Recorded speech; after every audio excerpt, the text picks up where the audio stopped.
ሃሌሉያ ከዛ በኋላ ሙላት የሚባለው ነገር ነው ምክንያቱም ህይወት ሂደት ተጋገጭ ነው ሙላት ማለት ሙሉነት እንጂ ለሙላት ትንሽ ሲቀራል እንደሱ ነው ብለህ ከጀመርክ ቀንተ ነው በከእግዚአብሔር ከጀመርክ ግን አውቀ በተነገረበት አቅም ውስጥ ስትገኝ ማለት በዛ አቅም እስካልተገኘ ድረስ አንበጣ ብለህ መግባት የለም አንበጣ ከነአን አይገባም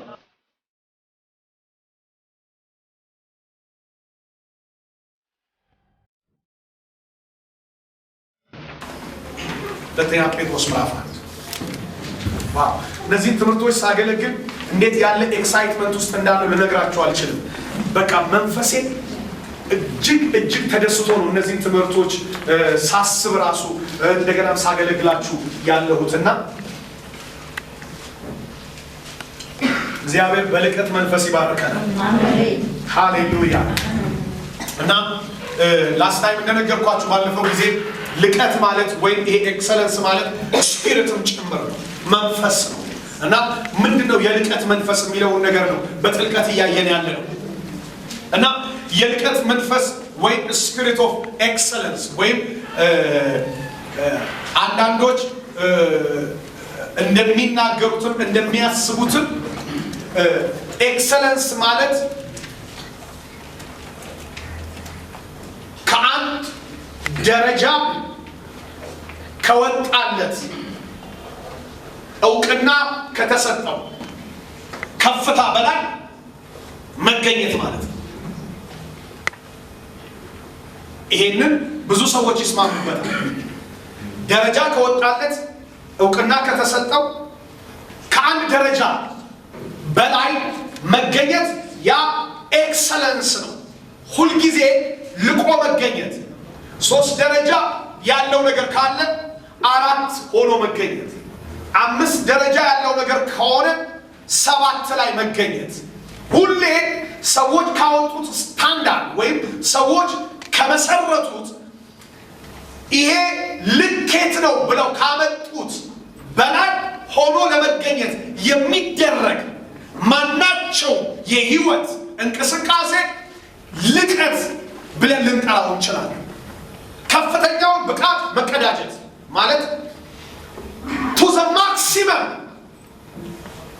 የመሄድ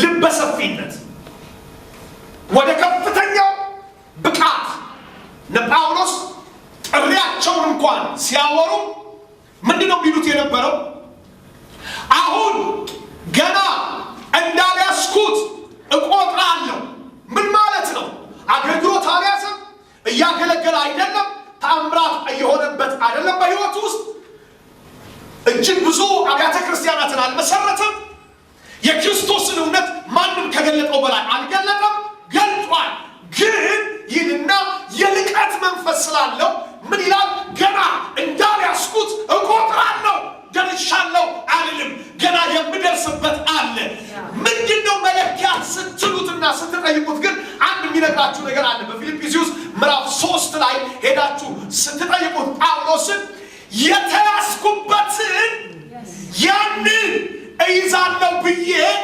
እዘረጋለሁ ይላል የያዝኩትን ሳይሆን የተያዝኩበትን ነው መያዝ የምፈልገው አሜን አሜን አሜን የያዝኩት ልክ አይደለም በክርስቶስ የተያዝኩበት ነው ልክ አሜን አሜን አሜን አሜን አየው ሰዎች ሁሉ ጊዜ የደረሱበትን ይይዛል ነገር ግን ልካቸው እንዳልሆነ ግን አያውቁም ያ የመጨረሻው ሊሚት እንደሆነ ይገባቸዋል በደንብ ሲያገለግሉ ትንሽ ገንዘብ ሲቆጥሩ ትንሽ ፖዚሽን ሲያገኙ ትንሽ ቤት ሲሰሩ መኪና ሲገዙ ወይም ደግሞ በሰው መለኪያ ስኬት የሚባለው ነገር ላይ ደረሰ እከሌ ከበረ የሚል ድምጽ ከግራና ከቀኝ ሲሰሙ ይዘዋልና የሆነ ነገር ይሻለው ይላል ይሻለው ካልክ ሁሌም አትዘረጋም ለምን የያዘ እጅ አይዘረጋም ነገር ግን ገና አልያዝኩም ካልክ ግን የተያዝክበት ጋር ትደርሳለህ አሜን አልያዝኩም ገና ነው መጽሐፉ ሲናገር አንዳንድ ሰዎችን አያለሁኝ በአገልግሎት ውስጥ በንግድ ውስጥ እንደዚሁም በመንፈሳዊው በዚሁም ደግሞ በነባራዊ ዓለም ውስጥ ትንሽ ስልጣን ድምፃቸውን ይቀይረዋል ፊታቸውን ይቀይረዋል ቋንቋቸውን ይቀይረዋል። ትንሽ ገንዘብ ነገራቸውን ይቀያይረዋል። ትንሽ የአገልግሎት ጸጋ መገለጥ ሁሉ ነገራቸውን ያበላሸዋል።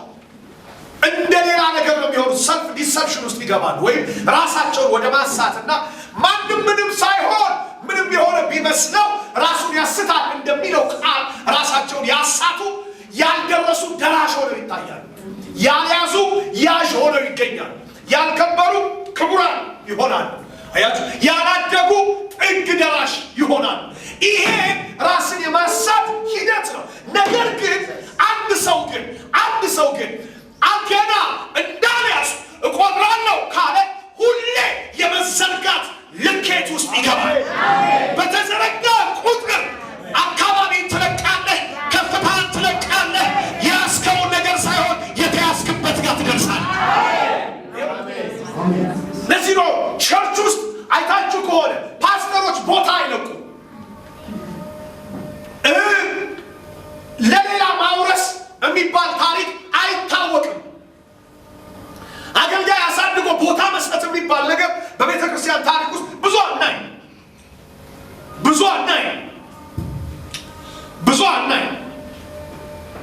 ለምንድን ነው ሲባል ያ ቦታ የመጨረሻው ልክ መስሎ ስለሚታየው ለፓስተሩ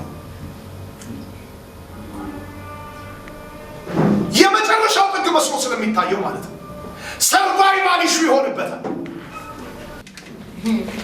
የያዘው ነገር ጥግ ነው ብሎ ነው የሚያስበው። ጥግ ነው ብሎ ካሰበ ደግሞ መቼም ቢሆን ከዛ ቦታ አይለቅም። መቼም ቢሆን ሌላ ነገር አያስብም። ካላሰበ አይናገርም። ካልተናገረ አይራመድም። ካልተራመደ አይደርስም። ይሄ ሕግ ስለሆነ ማለት ነው። ነገር ግን መጽሐፍ ሲናገር እንደዚህ እኮ ነው የሚለው። በጣም የሚገርም ነገር ልንገራቸው ወገኖች።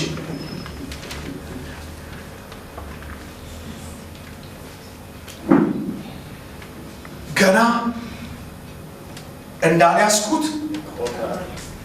እቆጥራለሁ፣ ገና እንዳልጨበጥኩ እቆጥራለሁ።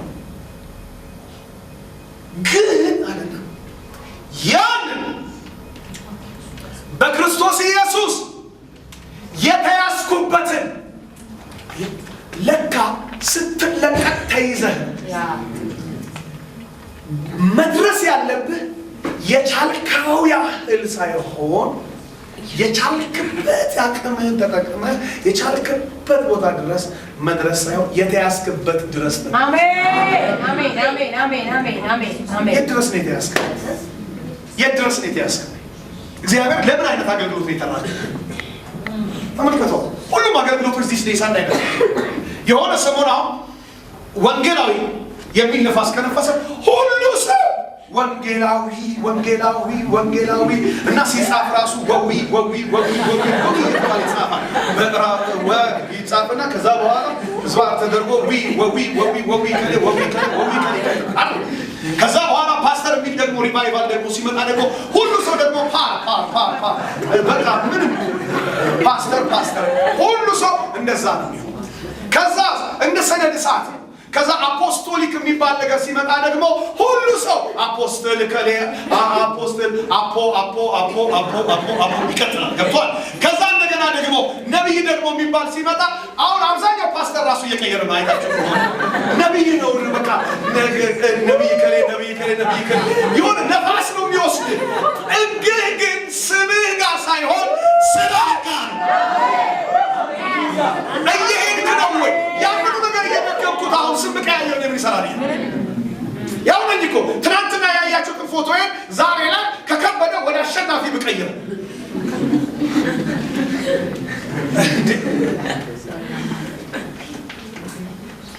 የሆንከውን ማሳደግ እንጂ ስምህን መቀየር ማንነትህን አይቀይረው።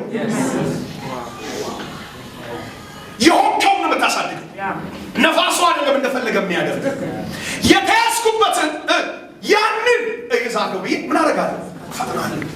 ስለዚህ ፍጥነቴ ከሌላ ለመድረስ ሳይሆን የተያዝኩበት ላይ ለመድረስ ነው። ስፒድ መጨመር ካለብህ ከከሌ ለመብለጥ ሳይሆን የተያዝክበት ጋር ለመምጣት።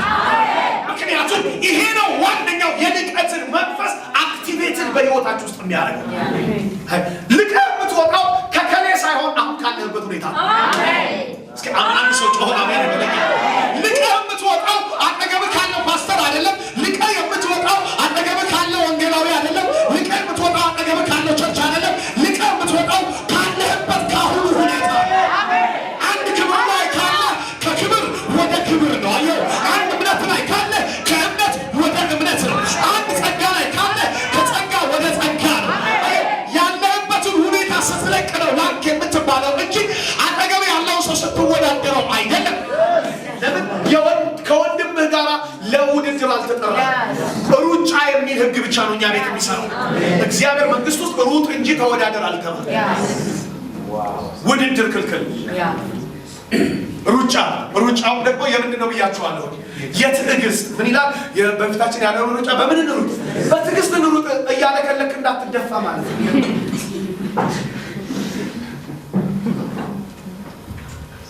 ስለዚህ በዚህ መንፈስ ነው እግዚአብሔር ይጠራል።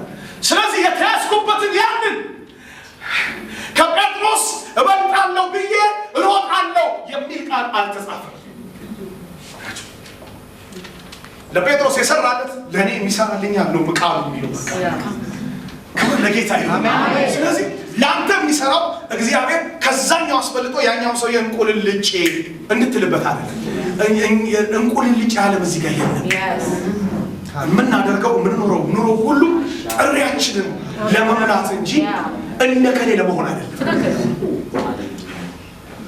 እንደከሌ ለመሆን እንደከሌ ለመሆን ከፈለግ ራሱ እግዚአብሔር ነው የማይፈልግህ። የመጀመሪያው የማይፈልግህ ማን ነው ብትለኝ እግዚአብሔር ራሱ መጀመሪያ የማይፈልግህ እግዚአብሔር። እሱ እያለ አንተ ምን እሱ ጋር ወሰደ? እኔ በፎቶኮፒ አላምን ኦሪጂናሉ አለልኝ አንተ ምትሰራልኝ አለ ብሎ መጀመሪያ የሚቃወምህ እግዚአብሔር ራሱ።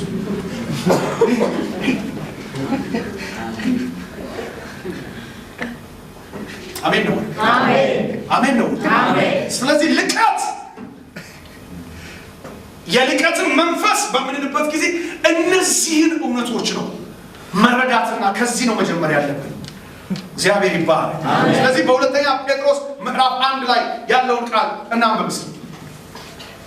ሁለተኛ ጴጥሮስ ምዕራፍ 1 ከቁጥር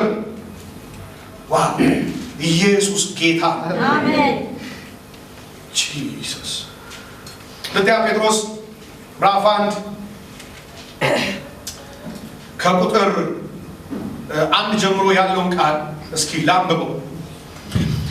የኢየሱስ ክርስቶስ ባሪያና ሐዋርያ የሆነ ስምዖን ጴጥሮስ በአምላካችንና በመድኃኒታችን በኢየሱስ ክርስቶስ ጽድቅ ካገኘነው ጋር የተካከለ የክብር እምነት ላገኙ ይላል ተደራሲያኑ ሲናገር። ተደራሲያኑ መጀመሪያ ላይ ሲገለጡ በራሱ በሚገርም አገላለጥ ነው የገለጣቸው። አንደኛ ጴጥሮስን በሚጽፍበት ጊዜ 5 ሀገሮች ላይ የተበተኑ መጻተኞች ብሎ ነው። ለምን? ሀገራቸው ሌላ ነው፣ የኑሮ ስርዓታቸው ሌላ ነው፣ እንደገናም ደግሞ ግባቸው ሌላ ነው። አሁን በተወለዱበት ሀገር ወደ መጻተኝነት የተቀየሩትን ነው መጀመሪያ ላይ ያገኛቸው። በመጀመሪያው የጴጥሮስ መልእክት ላይ ስትመለከቱ በጳንጦስ፣ በቢታንያ፣ በገላትያ፣ በቆጶዶቅያ ለተበተኑ መጻተኞች ይላል። መጻተኞች ማለት ሀገሩ ላይ ከሌላ ሀገር የፈለሱ ማለት ሳይሆን በክርስቶስ ሲሆኑ ወይም አዲስ ፍጥረት ሲሆኑ ለአሮጌው ዓለምና ለአሮጌው ስርዓት እንግዳ ስለተደረጉ መጻተኛ የሚል ስያሜ ተሰጥቷቸው ያሉበት ቤተሰብ እንኳን እንግዳ ነው የተደረጉት። ለምን? አቶ ከበደ ቤት ውስጥ ተወልደው ከዛ በክርስቶስ እንደገና አቶ ከበደ ቤት ውስጥ እንዳሉ ተወለዱ። ከዛ ለአቶ ከበደ እንግዳ ሆኑ። ለምን? አዲስ ፍጥረት ሆኑ። አቶ ከበደ ስልጣን አጡ በወለዱት ልጅ ላይ። ማን ሆነ? ዳግም ወላዱ እግዚአብሔር የልጅነት መብቱን በዛ ልጅ ላይ ወሰደ። አሁን አንድ ቤት ውስጥ ሆኖ ያ ልጅ ደግሞ አባት ቀየረ። ኢየሱስ ጌታ። እዚህ ዓለም ላይ በዱብዳ ማንም አልመጣም፣ በመወለድ ነው የመጣው። እዛኛው ዓለም ላይ የሚገባው በዱብዳ ሳይሆን በድል ሳይሆን በመወለድ። ስለዚህ እዛው ቤት ውስጥ ሆኖ ዳግመኛ ተወለደ ሰውየው አገር ቀየረ። ቡልጋ ላይ ተወልዶ ሰውየው ሰማያዊ ነው ሀገሬ ይላል። አንተ ሄደህ ታውቃለህ ሲሉ እኔ ድሮም ይሄንን ሳላየው ተወልጄ ነው የመጣሁት። ተወልደን በውልደት ነው የመጣው። በቃ በውልደት እዛኛው ማለት ነው። አሁን አንዳንድ ሰዎች እንደዚህ ይሉናል፣ ሄዳ አይተሃል መንግስተ ሰማያት እንዳለ ሲኦል እንዳለ ሄዳ አይተሃል። ማረጋገጥ ከፈለክ በቆም ሂድ፣ ግን በመወለድ ነው የምትሄድ። ወደዚህ ዓለም በመወለድ እንደመጣ ወደዛኛው ማለት በምን ነው የምትሄደው? በመወለድ ነው የምትሄደው። ስለዚህ በጣም የሚገርመው ነገር መጻተኞች ነው። አሁን ግን እነዛ መጻተኞች በመጀመሪያው መልእክት ካገኛቸው በኋላ በሁለተኛው መልእክት ላይ ግን ሲመጣ ግን በላቀ ሐሳብ ነው የመጣባቸው። ኦኬ መጻተኝነታችሁ ታውቋል። ኦኬ ተበትናችኋል። ኦኬ በጣም በጥሩ ሁኔታ ስደት ውስጥ ነው ያላችሁት። ለምን ሀገር እያላችሁ ሀገረ ቢስ ተብላችኋል። ወገን እያላችሁ ወገነ ቢስ ተብላችኋል። አማኝ ስትሆኑ ከሃዲ ተብላችኋል። አሁን እናንተ መጻተኞች ናችኋል። ነገር ግን አሁን ሁለተኛ ጴጥሮስ ላይ ሲመጣ ባሪያነቱንና ሐዋርያነቱን የክርስቶስ ማንነት መገለጫ ስብዕናውን ከተናገረና ካስተዋወቀ በኋላ ግን ምን ይላል? በአምላካችንና በመድኃኒታችን በኢየሱስ ክርስቶስ ጽድቅ ወይም righteousness ወይም right standing with God ካገኘነው ጋር የተካከለ የክብር እምነት ላገኙ ነው። የተካከለ የክብር እምነት ላገኙ። ዋው ኢየሱስ ጌታ። አንዳንድ ሰዎች አይታችሁ ከሆነ አያያችሁ እጭ የተዋረደ እምነትህን፣ እጭ አንተ የስንዴ እምነትህን፣ እጭ አንተ የዘይት እምነትህን ምናምን ይላሉ አይደል? ግን እኛ የተቀበልነው ግን የክብር እምነት። ለምን መሰለህ? የክብር እምነት የተባለው እኮ መግቢያ ክብር ስለሆነ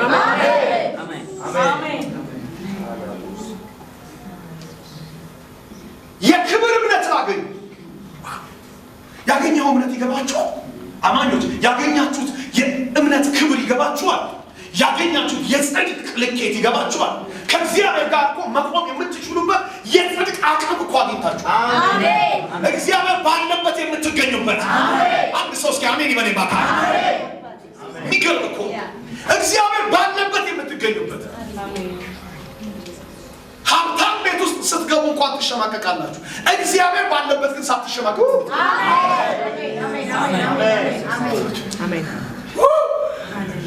ኧረ የገባንበት ይባል። እዚህ ነው አያችሁ፣ ከገባንበት ከጀመርን ልቀት እንጂ ድቀት አንቀበል። ከገባንበት ከጀመርን ከተወለድንበት ከጀመርን ሰው እንኳን በተወለደበት ሰፈር እኮ ይሆናል። ስማኔ ትክ ነገር ታውቃለህ ይላል። የሰፈርና ሲባል እንትነኛ ይላል። ቦሌ ነኛ። ማንም ሰው እኮ ተጠጋግቶ ቦሌ ቢል ነው አይደል? የተወለድክ ሲባል ወደ ቦሌ አካባቢ ነው ይላል። አይደለም እኮ ግን የሆነ ሰፈር ሲያጠጋጋ ገብቷቸዋል። ሪስፔክቱን ከፍ ስለሚያደርግ የሆነ ደስታው ስለሚጨምርበት እና በሰዎቹ ዘንድ ያለው አመለካከት ከዛ ሰፈር ነው ዋው ምናምን እንዲባልለት ማለት ነው። ሰፈሩን መጥራት የማይወዳው ልክ እንደ ድሮ እንደኔ ብዙ ጊዜ ነግሬያቸዋለሁ። እኔ የድሮ ሰፈሬን በፍጹም አልጠራውም። እስካሁን አልጠራውም። ለምን ራሱ ሲታሰብ ናዝሬት ራሱ ስል ሰዎች ምን እንደሚሉኝ ያውቃል። ከናዝሬት መልካም ነገር ይወጣል ነው የሚሉኝ። አዎ ወጣ። ያኔ የወጣ ዛሬ የሚወጣ ነገር ኢየሱስ ጌታ። ስለዚህ ከየት ነው የጀመርከው? ከሰፈርህ አይደለም፣ ከቤትህ አይደለም፣ ከአባትህ ኪስ አልጀመርክም። ከልዑሉ ተወልደ ጀምረሃል። አጠገባቸው ያለውን ሰው ከሰማይ ነው ያንተ ጅማሬ ነው። አባት መሬት ላይ ያለ አባትህ ከመሬት ካስጀመረ ሰማይ ላይ ያለው አባትህ ከሰማይ ያስጀምራል። ከሰማይ የጀመረ ደግሞ አየው እንደ አፈር ራስን ከቆጠር አፈር ነህና ወደ አፈር ትመለሳለህ ነው የሚባለው። እንደ እግዚአብሔር ልጅ ራስን ከቆጠርክ ግን አፈር ወደ አፈር ነው ቦታ ተቀባች ያለው እንደ አፈር ካሰብ እስኪ አፈር ወደ አፈር ነው በሉት። ምን ያስፈልጋል? እንደ አፈር ካሰብ ዴስቲኒ ምንድን ነው የሚሆነው? አፈር ነው በቃ። አፈር የምታስበው አፈር፣ የምትኖረው አፈር፣ የምትተኛው አፈር፣ የምትገባው አፈር ነህ። አሁን ብዙ ጊዜ ሰው ሲሞት ነው አይደል አዳም አፈር ነህና ወደ አፈር ትመለሳለህ ተብሎ አዳም ሆይ አፈር ነህና ወደ አፈር ትመለሳለህ ተባለ ምናምን ብሎ የቀብር ስነ ስርዓት አስፈጻሚው ብድግ ያደርግና አፈር ነው ወደ አፈር ትመለሳለህ። እሱኛው ቀን ላይ ብቻ አይደለም ዛሬም እንዳፈር ካሰብክ አፈር ነህ። እንደ ልጅ ካሰብክ አሜን አሜን አሜን። በየትኛው ነው የምታስበው? በየትኛው ነው የምትቆጥረው?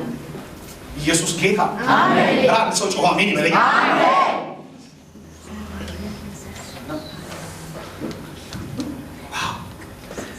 የመለኮቱ ኃይል በገዛ ክብሩና በበጎነቱ የጠራንን በማወቅ ለሕይወትና እግዚአብሔርን ለመምሰል የሚሆነውን ነገር ሁሉ ስለሰጠን በእግዚአብሔርና በጌታችን በኢየሱስ እውቀት ጸጋና ሰላም ይብዛላችሁ። የመለኮቱ ኃይል በገዛ ክብሩና በበጎነቱ የጠራንን በማወቅ ለሕይወትና እግዚአብሔርን ለመምሰል የሚሆነውን ነገር ሁሉ ስለሰጠን አሜን። አየው እስኪ አጠገባችሁ ያለው ሰው ያልተቀበልከው የለም የተጠቀምክበት ነው የሌለው ማለት አጠገባችሁ አሜን።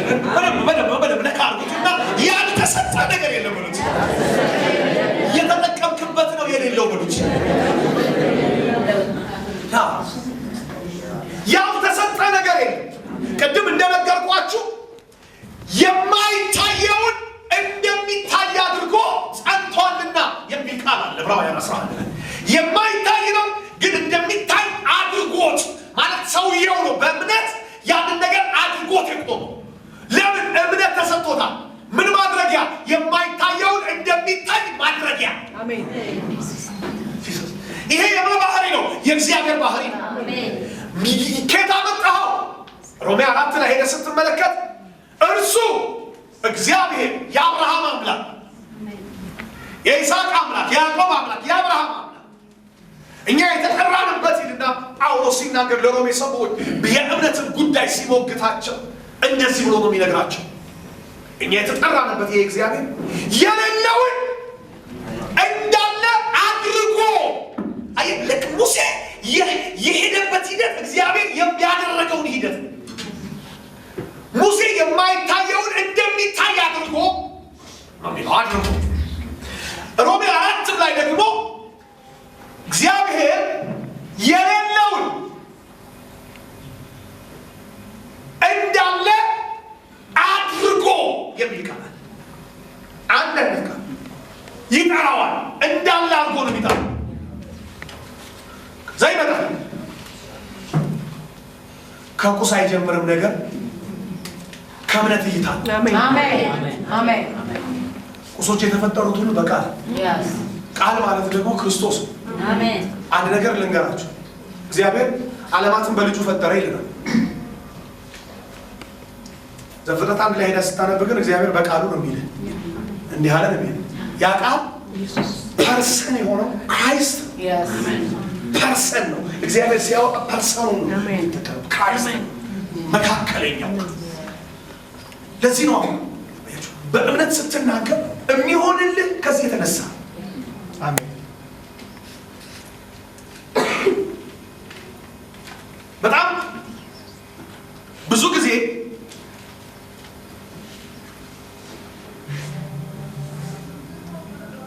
ያለንን ነገር ስለማናውቅ የሌለን ያህል እንኖራለን። እንደተቀበልን ስላልገባን ገና በጥያቄ ላይ ነው። እኔ ሁሌ የሚገርመኝ ቃል አለ በኢሳይያስ ላይ ሕዝቡ ሁሉ ተሰብስቦ በኢሳይያስ በኩል አንድ ጩኸት ጮኸ። የጮኸት ጩኸት እግዚአብሔር ሆይ ተነስ፣ የእግዚአብሔር ክንድ ሆይ ተነስ ነው ያሉት።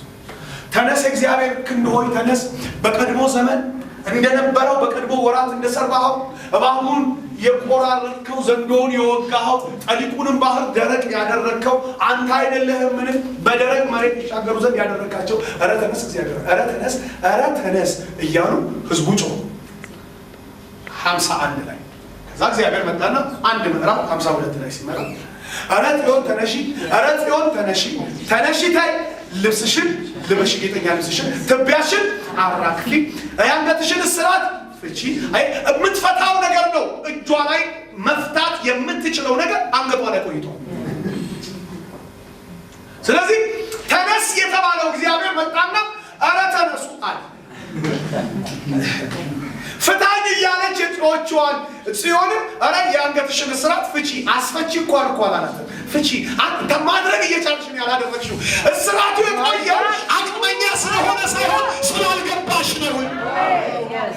አንገትሽ ላይ ያለው እስር የሰነበተው እስሩ ጠንካራ ሆኖ አይደለም። እጅሽ እንዳይንቀሳቀስ አይምሮሽ አልችልም የሚል ነገር ስለያዘ ትቢያው ላይ እኮ ሰንብቷል። ግን እግዚአብሔር ሲመጣ አራግፍልሻለሁ፣ አይዞሽ፣ ቀን ይመጣል፣ ምንም ታገሺ፣ ቀስ ብዬ ወረፋ ሲደርስ መጥቼ አራግፍልሻለሁ አለ። ትቢያሽ ምን አርጊ ምን አርጊ ትቢያሽ አራግፍ። የጽዮን ልጅ ተነሺ ይላታል። እንዴ ማን ያስነሳኛል እኮ ነው ያለችው። እስኪ ተነስተና ስትለው ጊዜ ራስሽ ተነሺ አልነሳም የሚል ነገር ስላለብሽ እንጂ መነሳት ስለማትች ያለን የተቀመጥሽ። አንድ ሰው ጮሆ እነሳለሁ ይበርባል። እንዴ አራግፊ እኮ ነው ያላት። እንዴ እኔ አራግፍልሻለሁ ቢላት በጌታ ስም ይራገፍ ምናምን ብሎ እኮ ቢመጣ ነብዩ ይገርመኝ ነበር። ግን ምንድነው ያላት ነገር ስትሉ እንዴ አራግፊ ሄይ ስለማትች አይደለም ትቢያው ላይሽ ላይ የሰነበተው፣ እርግማኑ ላይሽ ላይ የሰነበተው እርግማኑ ጠንክሮ አይደለም፣ ከክርስቶስ በርትቶ አይደለም፣ ወይም እግዚአብሔር ላንቺ ለማድረግ ወረፋ አስጠብቆሽ አይደለም። ተነሺ። አንድ ሰው ጮሆ ነሳለሁ ይበለኝ ማካለ ተነሺ እኮ የአንገትሽን እስራት ምን አድርጊው ፍቺው። ራስሽ ትችያለሽ ትችያለሽ። እንዴ ተነሺ ጌጠኛ ልብስሽን ልበሺ ይላታል። ራሱ እኮ ነው እንዴ አለብስሻለሁ እኮ የተስፋ ቃል ነው። ግን እኮ ነብዩ መጥቶ ጌጠኛ ልብስሽን ልበሺ ያለበሽው ስለሌለሽ ሳይሆን ስላለበሽው ጌጠኛ ልብስሽን ምን ልበሺ ትቢያሽን አራግፊ እና የጽዮን ልጅ ሆይ አለና ወደ ልጅነት አመጣት። አሁን ባለ ትቢያ ሆይ ተብላለች። ግን እግዚአብሔር መጣና ወደ አይደንቲቲዋ ሲመለሳት የጽዮን ልጅ ሆይ ብሎ ልጅነቷን ሲያስታውሳት ትቢያ አይመጥነኝም አለች። እስራ አይመጥነኝም በሌላ አይሰራም። አንድ ሰው በሌላ አይሰራም ይበላል። ያስታወሳት ልጅነቷን የጽዮን ልጅ ሆይ ተነሺ አለና የማን ልጅ እንደሆነች ሲያወራት የማን ልጅ የሚለብሰውን ነገር እኮ ይታወቃል። ክብር ለጌታ ይሁን። እንዴ አንተ እኮ ጥሩ እኮ ፈረንካ ያላቸው እኮ አባት ካሉ እኮ ሰፈር ውስጥ እኮ አለባበስህ እኮ ዋና ነው የሚሆነው። የአባትህን ነው የሚያስተዋውቀው እኮ ልብስ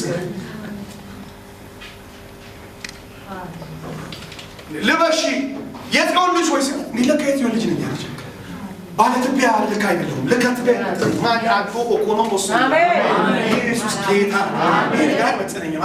ይሄ ላይፍ ስታይል አይመጥነኝም። ይሄ ብሎ አይመጥነኝም። ይሄ ህይወት አይመጥነኝም። እንደዚህ የምትሉበት መንፈስ ይባባችሁ። አሁን አብዛኛው ሰው አይታችሁ ከሆነ ያም መጥቶ ጌታ ሆይ በዚህ ትቢያ ላይ ተቀምጬ ኧረ ተነስ ብለን ስለምንጠይቅ ያም ይመጣና የልጅ ነው ከዚህ ትቢያ ትወጫለሽ፣ አንድ ቀን ቀንበርሽ ይሰበራል፣ አይዞሽ ሲላል መቼ ነው የምትሰብረው? ጌታ ይጠብቃለሁ ብላ እዛው ነው የምትቀመጠው። ገብቷቸው እግዚአብሔር ግን ሲመጣ የጽዮን ልጅ ሆይ የጽዮን ልጅ ሆይ ዝም ብለሽ ቀመር አትጠብቂ፣ እና ለማሰበር ለማስፈታት ለማስቀንጠስ ምናምን ነገር ምናምን አትጠብቂ፣ ራስሽ ቀንጥሰሽ ተነሽ።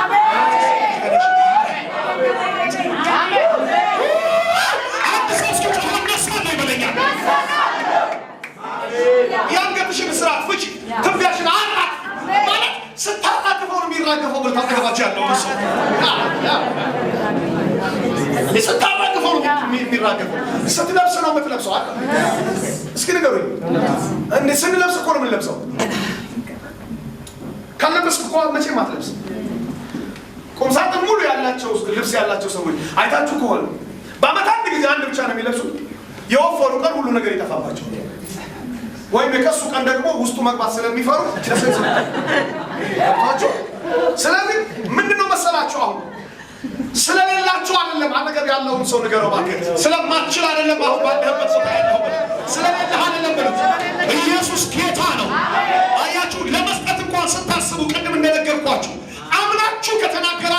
እግዚአብሔር የታመነ ነገር ይሰራል።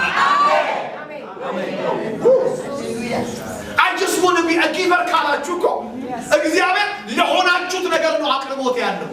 ምን ማለት የመሰላችሁ ለበላተኛ መብልን ለዘሪ ዘርን ይሰጣል ይላል። ስለዚህ እግዚአብሔር የሚያቀርብልን ለሆንከው ነገር ነው። ንገሩልኝ እሺ። እና እግዚአብሔር አቅርቦቱን የሚያደርገው ለሆንከው ነገር ነው።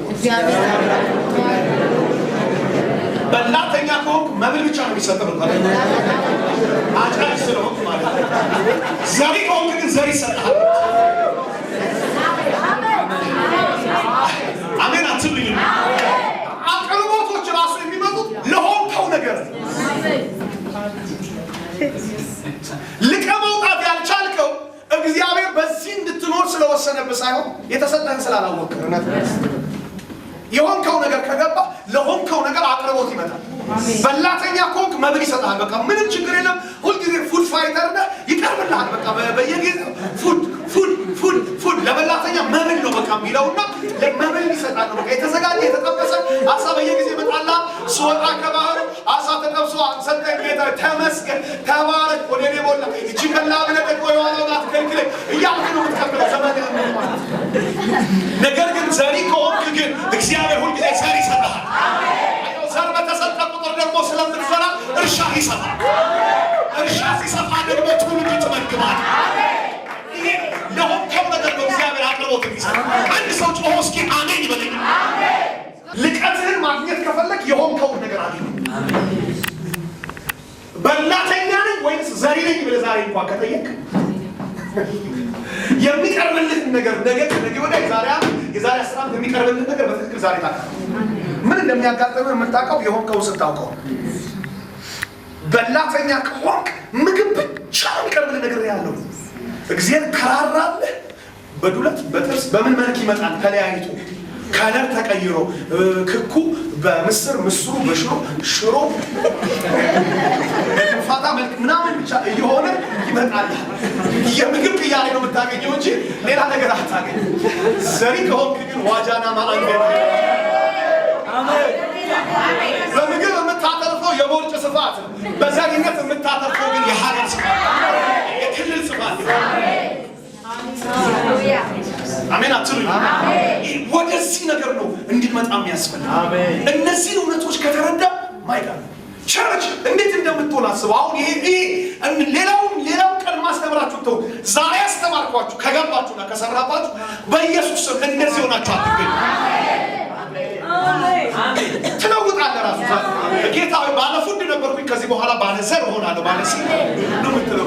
እዚህ ጋር ስትወስን ራሱ ስትወጣ መዝራት ትጀምራለህ። ከዛ በዘራ ቁጥር እርሻ ይሰባል። እርሻ በሰፋ ቁጥር ደግሞ የምታጭደው ይበዛል። የምታጭደው በበዛ ቁጥር ምን እንደምትሆን አስበው። እንግዲህ ሀገር ነው የምትወደው ኔሽን ወደ መመገብ ትመጣለህ።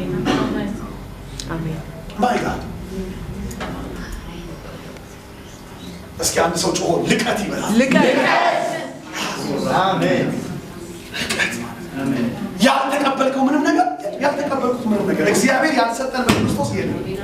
አንዳንድ ሰው አይታችሁ ከሆነ ከሰው ጋር ሲጣላ በጣም ምርር ካለው ጌታ ኧረ ፍቅር ጨምርልኝ፣ ኧረ እሷንም በወድበት ፍቅር ጨምርልኝ ምናምን ብሎ ጌታ ፊት ይሆናል ማለት ቆንጥሮ በገብርኤል በኩል እንዲልክለት ማለት ነው። በቃ ለዚች መውደድ የምትሆን እንካ ብሎ እንዲሰጠው ማለት ነው። በክርስቶስ ያልተሰጠህ ነገር የለም።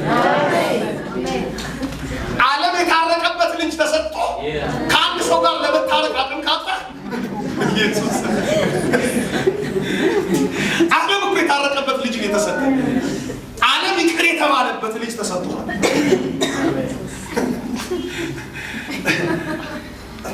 ተረዱኛላችሁ? ዓለም የተወደደበት ፍቅር ተሰጥቷል። ኢየሱስ ማለት እኮ ዓለምን እንዲሁ ወደደ የተባለበት ዓለም የተወደደበት ፍቅር ነው።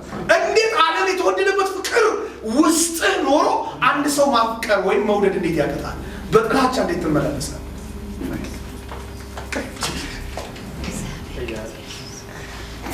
በኢየሱስ አንዳንዱ ነገራችንን እኮ ሳይ እኔ ቸርች ውስጥ የለመደ ነው ወይስ የተወለደ ነው ብዬ የምጠይቀው እኮ ሁሌ ለዚህ ነው። አያችሁ ቸርች ውስጥ ለምን ሁለት አይነት ሰው ነው ያለው? የለመደና የተወለደ። የተወለደ የአባቱን መልክ እየመሰለ አባቱን እያስደሰተ ነው የሚቀጥለው። የለመደ ግን ሁሌ ለማዳ ስለሆነ ውጭ ቢለምዳል ውስጥ ቢለምዳል ውጭ ቢለምዳል ውስጥ ቢለምዳል ውጭ ቢለምዳል ውስጥ ቢለምዳል እንደዚህ ነው በቃ ተለማማጅ ሁሌ ለማጅ የለጠፈ ለማጅ ለጥፏል በቃ ኦሪጂናል ታርጋ አታገኙበት ለማጅ እንደለጠፈ ነው ዘመን ሁሉ በኢየሱስ እና መዝሙር ዛሬ ይለምዳል ወጣ ብሎ ዘፈን ደግሞ ያቀልጣል ይለምዳል እሱ ለማጅ ነው ለምክንያት ለማጅ ምን ያለው ትራፊክም አይቀጣው ለማጅ እዚህ እየወደሰ እዚህ ጋር እየገጨ ምናምን ለማጅ የለጠፈ መኪና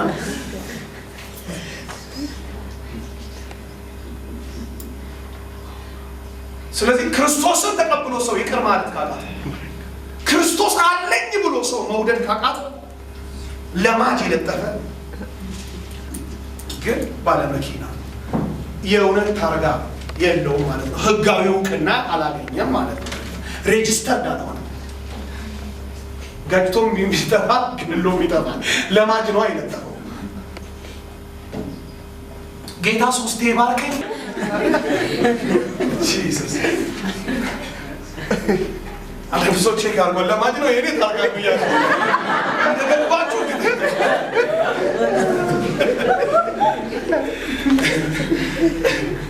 አብስ ገባ ስለዚህ ልቀትን ስናስብ ልቀት ማለት ቋንቋ አይደለም ልቀት ማለት የህይወት ስርዓት ልቀት ቋንቋ ሳይሆን የህይወት ስርዓት የተወለድንበት ህግ የተቀበልነው ማንነት ወይም እግዚአብሔር በህይወታችን ውስጥ ያስቀመጠው ዘር ነው ልቀት ራሱ አሜን እነዚህ ነገሮች አትርሷቸው የህይወት ስርዓት የተወለድንበት የተገኘንበት ዘር ነው ማንነት ነው ልቀት ቋንቋ አይደለም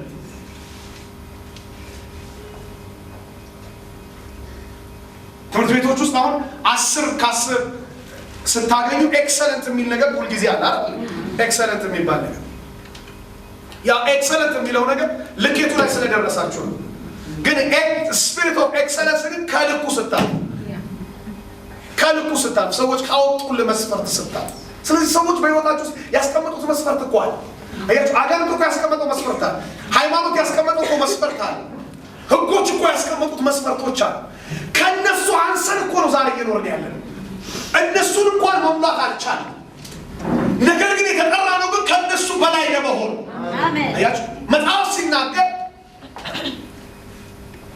ከህግ በላይ ናችሁ ነው የሚለው የአዲሱ ኪዳን ወይ የአዲሱ ሰው የህይወት ስርዓት ከህግ በላይ ተደርጓል ምን ማለት ነው ህግ የወጣው ለአመፃ ነው አድርግ አታድርግ ለአመፀኛ ነው ህግ የሚሰራው ይላል ግን አብዛኛው ላይ ህግ አይሰራም ወይ ብላችሁ መጠየቅ ነው ጥያቄው እንደዚህ ነው በቃ መሆን ያለበት ህግ እየሰራብኝ አይደለም ወይ ብላችሁ ጠይቁና እየሰራባችሁ ከሆነ ከህግ በላይ ምናምን ማለት አትችልም ከህግ በላይ ነሽ አፈፍሮሻል በኪዳኑ ልክ አይደለም ያለው የኪዳኑ ልቀት አልሰራበት ስለዚህ ከህግ በላይ ናችሁ ከጸጋ በታች ናችሁ ካለ ጸጋ ማለት መለኮታዊ ብቃትን የሚያስተናግድ የመለኮት ስጦታ ነው መለኮታዊ ብቃትን በህይወት ውስጥ የሚገኘው እስኪ አሜን በሉ አሜን ሃሌሉያ ስለዚህ እዚህ ውስጥ ራሳችንን ስናገኘው ነው አዲሱን ሰው እናስተዋውቃለን አዲሱን ዓለም እናስተዋውቃለን አዲሱን የህይወት ስርዓት እንገልጣለን አዲስ ቋንቋ ነው በህይወት የሚገኘው ራሱ ስትቀበል እኮ ለአዲሱ ሰው አዲስ ቋንቋ ተሰጥቶታል ልሳን ማለት ታውቃለህ አዲስ ዓለም ስለሆነ እዚህ ዓለም ላይ እንደገባ ብለህ የዚህን ዓለም ቋንቋ ነው ለመልመድ የምትሞክረው ለምን ፈካ ተብለህ አፍ ትፈታለህ በዚህ ዓለም ማለት ነው እዛኛው ዓለም ላይ ስትወለድ ደግሞ አዲስ ቋንቋ ትቀበልና ራሻንዳ ካላባንዲያ ሞሶኮ ሞሻንዳ ጋሰተ ፈታ ትባላለህ ገብቷል ከቦላ ተብለህ አፍ ትፈታለህ ማለት ነው የተወለድክበትን ሀገር ቋንቋ መናገር ልክ እንደዚሁ ሁሉ ማለት ነው ከህግ በላይ ናችሁ ሲል በልቀት ስርዓት ውስጥ አስገብቶሃል ማለት ነው ኪዳኑ ራሱ የላቀ ኪዳን ማለት ለምን ቢባል ይሄንን መደገፊያ ጥቅስ ልስጣችሁ መቼስ ጴንጤ ያለ ጥቅስ አይንቀሳቀስም ያ የሚበልጠው ክብር እንኳን ያ ክብር እንኳን በሚበልጠው ወይም በላቀው ክብር ምክንያት ክብሩን አጥቷል ይላል ያ የከበረው እኮ ነው የሚል የከበረው በሚበልጠው ወይም በላቀው ክብር ምክንያት ክብሩን አጣ ይላል አየው አሁን በየጊዜው የምትገባበት ክብር ያለህበትን ክብር አሳጥቶት ነው ወደ አሜን። ስለ ንቃት ስናስብ ይሄንን ከውርደት ስለመነሳት እንዳታስቡብኝ። ይሄ ጅማሬ። ስለ ንቃት ስናስብ ግን ክብርን ክብር በማሳጣት ወደሚልቅ ክብር ውስጥ ስለመግባት። አሜን አሜን አሜን አሜን አሜን አሜን ወገኖች። ከፍታ በማሳጣት ወደ ሌላ ከፍታ ነው የምትገባው። አሜን። ለምን ሲባል ለመውረድ አይደለም የምትወጣው። አሜን ሉያ ሌላ ቦራ አሜን አሜን የትናንቱን አሁን መሰላል ላይ ስትወጣ የታችኛውን ለቀ ነው እንጂ የምትወጣው እቺን እዚህ አደረሰችኝ ብለህ እንዲህ ብለኛው የሆነ ነገር አትወጣም። እየለቀክ ነው የምትወጣው። እንኳን ክብር ላይ መሰላል ላይ እየለቀክ ነው። አሜን። ሰው ግን አሁን መልቀቅ አይፈልግም። ገብቶች ከሆነ አገልግሎት ክልል መልቀቅ አይፈልግ፣ ከለመዳት ደግሞ መልቀቅ አይፈልግ ማለት ከጀመረ ሁሉ ጊዜ በዛችሁ ነው የሚቀጥለው። ገብቷችኋል? የሆነ ነገር ልሳን አይለቅ፣ መገሰጽ አይነቱን አይለቅ፣ የሆነ የአገልግሎት አይነቱን ምናምን ነገር አይለቅ። እዛ ስታዩ ምናምን ነገር ያው ሁል ጊዜ ገብቷችኋል? ልምምድ የሚለቀቅ ነው። ብርታ አጠገባቸው ያለው ሶስት የሚለቀቅ ነው። የሚለቀቅ ልምምድ ነው እኮ የተሰጠበው ልምምድ ነው እንጂ መድረሻ አይደለም እኮ ጫፍ አይደለም እኮ ልምምድ ነው ራሱ ልምምድ። ዛሬ ተለማምደዋል። ቴንክ ዩ ሶ ማች። ልቀቀው ልቀቀው ልቀቀው ልቀቀው ልቀቀው ልቀቀው እሱ ልቀቀው። ግድ የለም ሌላ ነገር ሌላ ልምምድ ውስጥ አለ። ሌላ ነገር አለ። ልቀቀው። አንድ ሰው ጮኸ ይለቀዋል ይበል። ልቀቀው በቃ። ትናንትና የምታገለግላቸው ፓያስ ባሉ ስብከቶች ልቀቀው። ሌላ አለ። ትናንት የዘመርከው ፓያስ ባለ መዝሙር አለ። ሌላ አለ። ትናንትና የኖርከው የገለጥከው አዲስ ነገር አለ። ሌላ አለ። ልቀቀው። ግን ነገር እስካለቀቅ አትገባም። ይሄ ነው ችግሯ። ብልጥ ልጅ የያዘውን ይዞ ያለቅሳል የሚባለው ብሂል ነው። እኛ ነገደለ ብልጥ ልጅ አይደለም፣ ጅል ልጅ ነው። በእግዚአብሔር ዓለም ውስጥ ይዞ የሚያለቅስ ሳይለቅ የሚያለቅስ ጅል ልጅ ነው።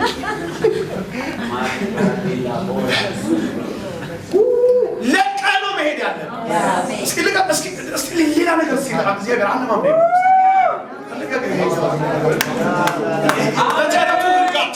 በእግዚአብሔር ሕግ ይስራባችሁ። በእግዚአብሔር ሕግ ይስራብን። አንድ ሰው አይታችሁት ከሆነ ሲያገለግል የዛሬ 20 ዓመት ያገለግልበት የነበረውን አይነት አገልግሎት ዛሬም ያገለግላል። በቃ አይለቅም። ለምን? ልምምድ ሳይሆን ለሱ ዳርቻ ሆኖለታል። ዳርቻ የእግዚአብሔር ልክ ነው። በጣም ሲናገር እስከ እግዚአብሔር ፍጹም ሙላት ደርሳችሁ ትሞሉ ዘንድ ካለ የቱ ጋር ነው እንደተሞላ የምታስበው? የት ጋር ነው ሙላት የሚቆመው ስትል እግዚአብሔር ጋር። የት ጋር ነው እድገት የሚቆመው? እግዚአብሔር ጋር። የሆነ ደርስ እግዚአብሔር ይመስገን እዚህ ደርሳለሁ ብዬ አስቤ አላውቅም።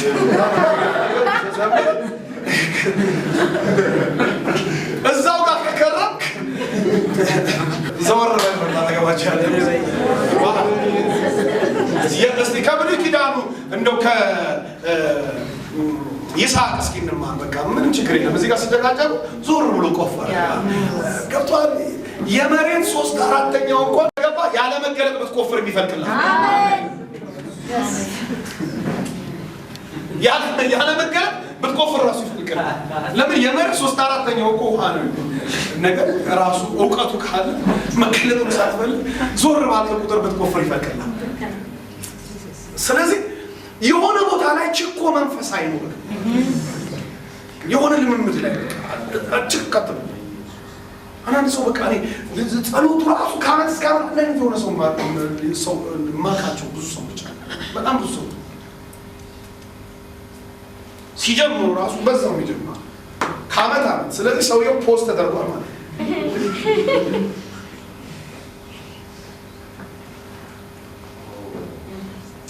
በደንብ ይሁትና ተገባቸው ያለው ለሊቀት ተጠርተሃል። ቀይር እንኳን የሰው ህይወት የመኪና ማርሽ ይቀየር።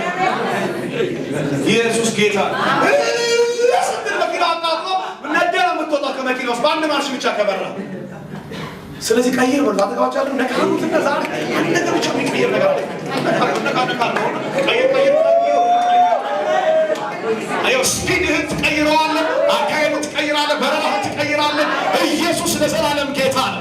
አንድ ሰው ጮሆ ቀይራለሁ ይበል። በቃ ቀይር፣ በቃ ቀይር። አያችሁ ቸርች እኮ ኦርጋኒዝም ነች አይደል እንዴ? ኦርጋናይዜሽን ብቻ እኮ አይደለች፣ ኦርጋኒዝም ነች። ኦርጋኒዝም ደግሞ ካራክተር አለ፣ እድገት የሚባል ለውጥ የሚባል ገብቷችኋል? የቅርስ ዕቃ ብቻ ነው ያው አንተ የቅርስ ዕቃ አይደለም። አሁን ቸርች ውስጥ ያስተምህሮ ለውጥ ሲመጣ ራሱ ሰዎች ፊታቸው ወዴት እየሄድን ነው ምናምን የሚሉ ሰዎች እኮ አሉ። ለምን ከለመዱት ውጭ ሲሆን እኛ የቅርስ ዕቃ ሳንሆን እኮ የእግዚአብሔር ዕቃዎች ነው። እግዚአብሔር የክብር ዕቃ ነን እኮ ለሚ ስለዚህ አካል ከሆንክ ታድጋለህ። የቅርስ ዕቃ ከሆንክ ግን ተተክለህ ትካረጃለህ ማለት ነው። አንተ ደግሞ የቅርስ ዕቃ አይደለም። ቤተክርስቲያን የቅርስ ዕቃ አይደለም። ሁልጊዜ የምታድግ ነች። አካል ነን። ጂሰስ ሻይ እያለ ከፍ እያለ አንድ ሰው ጮሆ አሜን ይበል። ስለዚህ ከዚህ እንጂ ያልተቀበልከው የለም በሉት። ለድቀት ቢሆን ለእምነት ቢሆን ለኑሮ ለህይወት ቢሆን ያልተቀበልከው ምንም ነገር የለም። ያልተጠቀምከው ነው ያለው። ያልተጠቀምከው ያልደረስክበት ዛሬ በጥሽ ወጣለሁ የሚል ሰው ጮሆ አሜን ይበል። እቀይራለሁ ከዛሬ በኋላ አራግፋለሁ የሚል ሰው አንድ ሰው ቆሞ አሜን ይበል። ባካችሁ ይሄንን ነው ዛሬ በህይወታችን ውስጥ የምንቀበለው። እጆቻችሁን ከፍ አድርጉና አሁን ይሄንን መንፈስ አውጁ።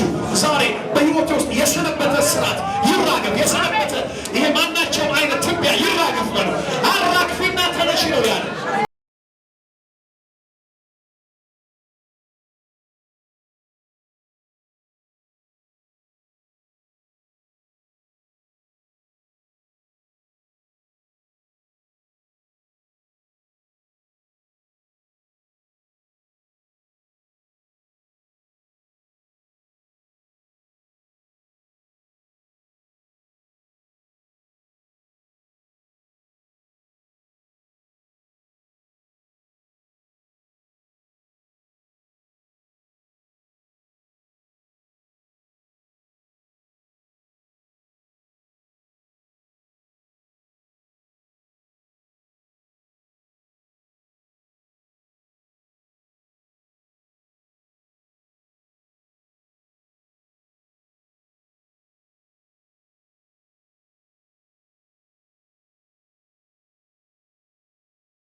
ጸጋና ሰላም ከመንፈሳችሁ ጋር ይሁን።